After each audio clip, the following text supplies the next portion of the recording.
Hi friends, this is Vinson. நம்ம சேனலுக்கு உங்களை எம்டன் இருக்கு. இன்னைக்கு நாம சூப்பரான ஒரு கொஸ்டின் பேப்பர் வந்து பார்க்க போகிறோம். சரியா, 10th சோசியல் சயின்ஸோட கொஸ்டின் பேப்பர் வந்து பார்க்க போகிறோம்.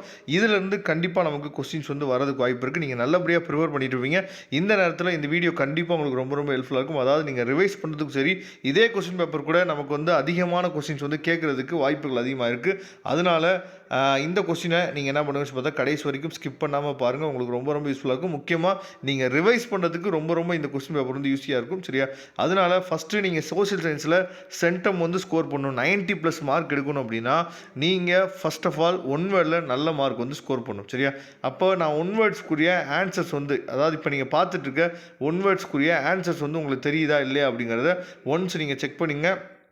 ஏன்னா ஒன் வேர்ட்ஸில் நம்ம நல்ல மார்க், அதாவது ஃபுல் மார்க் நம்ம ஸ்கோர் பண்ணிட்டோம் அப்படின்னா ஆட்டோமேட்டிக்காக நம்ம 90 அண்ட் எபோவ் வந்து என்ன பண்ணலாம், சூப்பராக நம்மளால் ஸ்கோர் பண்ணிட முடியும். ஓகேவா, அப்போ ஒன் வேர்ட்ஸோட ஆன்சர்ஸ் வந்து உங்களுக்கு தெரியுதா இல்லையா அப்படிங்கிறத கொஞ்சம் நீங்களே என்னாச்சு பார்த்தா செக் பண்ணி பார்த்துங்க. ஏன்னா நம்ம வந்து எக்ஸாமுக்கு ப்ரிப்பேர் ஆகிட்டு இருக்கோம். சரியா, இந்த நேரத்தில் இதை நீங்கள் ரிவைஸ் பண்ணுறதுக்கும் சூப்பராக என்ன பண்ணலாம் பார்த்தா யூஸ் பண்ணிக்கலாம். அதனால் ஒன் வேர்ட்ஸ்க்குரிய ஆன்சர்ஸ் பாருங்கள். அதே மாதிரி நம்ம சேனலில் இம்பார்ட்டன்ட் கொஸ்டின்ஸும் நம்ம அப்லோட் பண்ணியிருக்கோம். இம்பார்ட்டன்ட் கொஸ்டினோட வீடியோ லிங்க்கு நான் டிஸ்கிரிப்ஷன் பாக்ஸில் கொடுத்துருக்கேன், எடுத்து பாருங்கள். அது உங்களுக்கு ரொம்ப ரொம்ப யூஸ்ஃபுல்லாக இருக்கும். வித் ஆன்சரோடு நம்ம கொடுத்துருக்கோம். அப்போ இந்த 14 ஒன் வேர்ட்ஸுக்குரிய ஆன்சர்ஸ் வந்து உங்களுக்கு தெரியுதா இல்லையா அப்படிங்கிறத கொஞ்சம் நீங்கள் செக் பண்ணுங்கள். நெக்ஸ்ட் 2 மார்க் கொஸ்டின்ஸ் வந்து பாருங்கள். அதாவது பன்னாட்டு நிதி அமைப்பின் நோக்கங்கள், அதாவது IMFோட நோக்கங்கள் என்ன? வாரிசு இழப்பு கொள்கையின் அடிப்படையில் பிரிட்டிஷ் அரசில் இணைந்து கொள்ளப்பட்ட பகுதிகளை பட்டியலிடுவோம். அதுக்கப்புறம் ஜாலியன் வாலாபாக் படுகொலை பற்றி விவாதிக்கவும். இந்தியாவின் விடுதலை போராட்டில் அன்னி பெசன்ட்டின் பங்களிப்பு யாது? சரி, அதுக்கப்புறம் தங்களுடைய எழுத்துக்களின் மூலம் தமிழ் இலக்கியத்தின் புத்துயிர்ப்புகளுக்கு பங்களிப்பு செய்த ஆளுமைகளை பட்டியலிடுக. இந்தியாவின் மேற்கு நோக்கி பாயும் ஆறுகளை குறிப்பிடுக. சரியா, இந்தியாவின் 4 பருவ காலங்களை குறிப்பிடுக.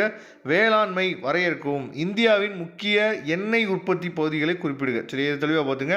தமிழ்நாட்டின் எல்லைகளை குறிப்பிடுக. State the boundaries of Tamil Nadu. ஓகேவா, அதுக்கப்புறம் இந்திய அரசமைப்பால் வழங்கப்படும் அடிப்படை உரிமைகளை பட்டியலிடுக. ரொம்ப ரொம்ப முக்கியமான கொஸ்டின். சார்க் உறுப்பு நாடுகளை பட்டியலிடுக. தமிழ்நாட்டில் உள்ள சில ஊட்டச்சத்து திட்டங்களை பெயர்களை எழுதுக. சரி, அதுக்கப்புறம் அரசுக்கு நாம் ஏன் வரி செலுத்த வேண்டும், இதை தெளிவாக நீங்கள் பார்த்துங்க. ஓகேவா, அதுக்கப்புறம் 5 மார்க் கொஸ்டின்ஸ் வந்து பாருங்கள். ஃபஸ்ட்டு ஃபில்லிங் த பிளாக்ஸ் வந்து கொடுத்துருக்காங்க. This was known as a father of modern China. சரியா, நவீன சீனாவின் தந்தை என்று அழைக்கப்படுவோர் யார்? பாளையக்காரர் முறை தமிழகத்தில் டேஸ் என்பவரால் அறிமுகப்படுத்தப்பட்டது. The Palayakkara system was introduced in Tamil Nadu by who? சரியா, அதுக்கப்புறம் இந்தியாவில் தங்க இலைப்பயிர் என அழைக்கப்படுவது என்ன? சரியா, கோல்டு ஃபைபர். அதுக்கப்புறம் முதலில் அரசியலமைப்பு என்னும் கொள்கை டேஸில் தோன்றியது. இந்தியா தனது முதல் அணு சோதனையை நடத்திய இடம் என்ன? India conducted is first nuclear test at where? சரியா, இதை பார்த்துங்க. அதுக்கப்புறம் 30வது கொஸ்டின் வந்து பாருங்கள். அதாவது ஜெர்மனியுடன் தொடர்புடைய அதாவது வெர்சைல்ஸ் உடன்படிக்கையின் சரத்துக்களை குறிப்பிடுக.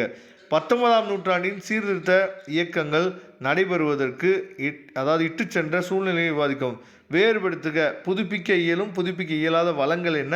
தனிநபர் தகவல் மற்றும் தொடர்பு, அதாவது பொது தகவல் தொடர்பு. இதுக்குரிய என்னாச்சு பார்த்தீங்கன்னா வேறுபாடு கேட்டிருக்காங்க. அதுக்கப்புறம் காரணம் கூறுக. சரியா, கிழக்கு தொடர்ச்சி மலைகள் தொடர்ச்சியற்று காணப்படுகிறது. சரியா, அப்படின்னு சொல்லி காரணம் எழுத சொல்லியிருக்காங்க. அதுக்கப்புறம் 1957ஆம் ஆண்டு கிளர்ச்சிக்கான காரணங்கள் குறித்து விவரிக்கவும். அதுக்கப்புறம் தமிழ்நாட்டின் சமூக மாற்றங்களுக்கு ஈவேரா பெரியாரின் தீர்மான காரணமாக பங்களிப்பை மதிப்பீடு செய்வோம். முதலமைச்சரின் அதிகாரங்கள் மற்றும் பணிகளை விவரிக்கவும். சரியா, அதாவது அணிசேரா இயக்கம் பற்றி விரிவான குறிப்பு எழுதுக.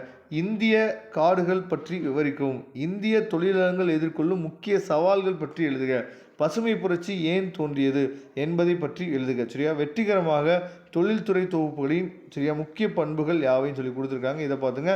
அதுக்கப்புறம் நெக்ஸ்ட்டு அதாவது 8 மார்க் கொஸ்டின் வந்து பார்த்தீங்கன்னா கீழ்கண்ட தலைப்பின் கீழ் கொடுக்கப்பட்டுள்ள வினாக்களுக்கு விளையடிக்கும். முதல் உலகப் போர் பற்றி எழுத சொல்லியிருக்கேன். அதுக்கப்புறம் சமூக திருத்த இயக்கங்களை பற்றி ஒரு 4 கொஸ்டின் வந்து கேட்டிருக்கேன், அதுலேருந்து எழுத சொல்லியிருக்கேன். ஓகேவா, அதுக்கப்புறம் தமிழ்நாட்டு சுதேசி இயக்கம் எவ்வாறு எதிர்கொள்ளப்பட்டது என்பதை விவாதிக்கும். கிளாபத் இயக்கம் பற்றி குறிப்பு வரைக்கும் சொல்லியிருக்கேன். Write a note on Khilafat movement. சரியா, இதை பார்த்துங்க. ஓகேவா, அதுக்கப்புறம் அடுத்த கொஸ்டின் வந்து 44வது கொஸ்டின் வந்து கொடுக்கப்பட்டுள்ள இந்திய வரைபடத்தில் கீழ்காணும் இடங்களை குறிக்கவும் அப்படின்னு சொல்லி கொடுத்துருக்காங்க. அதுக்கப்புறம் கொடுக்கப்பட்டுள்ள தமிழ்நாடு வரைபடத்தில் கீழ்காணும் இடங்களை குறிக்கவும் சொல்லி கொடுத்துருக்காங்க, இதை தெளிவாக நீங்கள் பார்த்துங்க. ஓகேவா, இந்த கொஸ்டின் பேப்பரோட PDF ஃபைல் லிங்க் நான் டிஸ்கிரிப்ஷன் பாக்ஸ் கொடுத்துருக்கேன், கண்டிப்பாக எடுத்து யூஸ் பண்ணுங்கள். தேங்க்யூ, நம்ம நெக்ஸ்ட் வீடியோவில் பார்க்கலாம்.